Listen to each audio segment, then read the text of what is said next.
Marketing is a key reason for going to Cannes, especially when you're selling a film you haven't made yet. So the Monty Python company hired a yacht to promote Erik the Viking, to be directed by Terry Jones. A launch on a yacht? Neat, but expensive, I imagine. This is taking up half the budget of Erik the Viking. I know, it's now been changed to Erik the Businessman because they can't afford the Viking costumes anymore. And if this goes on for another couple of hours, it's the budget down by at least $1 million. What do you make of Cannes generally? I actually think it's quite good. I quite enjoy it. I mean, the easiest thing to say is, well, it's just a freeload for a lot of people, and it is. It's very parasitical. I mean, everybody's sort of getting something off everybody else. But I don't think there's anywhere else in the world where you see quite as many people involved in film in quite such an amenable atmosphere. Yeah. And I can stay up till 4 in the morning and have a good time. I'm told you are staying up till 4 in the morning almost every night. No, this is quite untrue. I arrived last night and I went to bed at 2:15, like the good boy that I am. But there is a place, as you know, Barry, called the Petit Carlton, where the British film industry meets, or the Friends of Calvados, as they're known.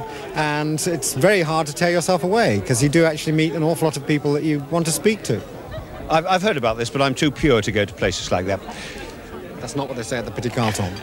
Well, Michael Palin says that half the budget of the film has gone on this party. Can this be true? I think it's probably true. I mean, boats like this don't come cheap, Barry, I'll tell you that. I mean, personally, we're hoping to get a little 50-foot boat for Erik to ride. This one is about at least 3,000 feet lower, I think. Well, tell us a little bit about Erik the Viking. I mean, who's in it? What's it about? Are you in it? Are you directing? Are you writing? What? Well, I wrote the script. It's kind of come out of a kid's book that I wrote called The Saga of Erik the Viking. And I tried to make it into a film and it didn't work. I tried 4 times, actually, and it didn't work. And in the end, I wrote something totally different. I gather you're not in Erik the Viking. I've not been invited to be in Erik the Viking. I'm deeply hurt by this. I thought that having stolen my name, the least he could do is offer me a small part in it, but no. As a Viking, at the very least. Yes, exactly. I can rape and pillage like the next man, you know? Well, the word is that you're better at it than most. Pillaging is my strong point, actually. I'm a bit weak on the rape after 40, you know. Do you come to Cannes often? Yes, many years I've come to Cannes. Yes, absolutely. Why? It's a good question. I like the food, I like the women, I like the beach, and I like the wine. And I like Cannes.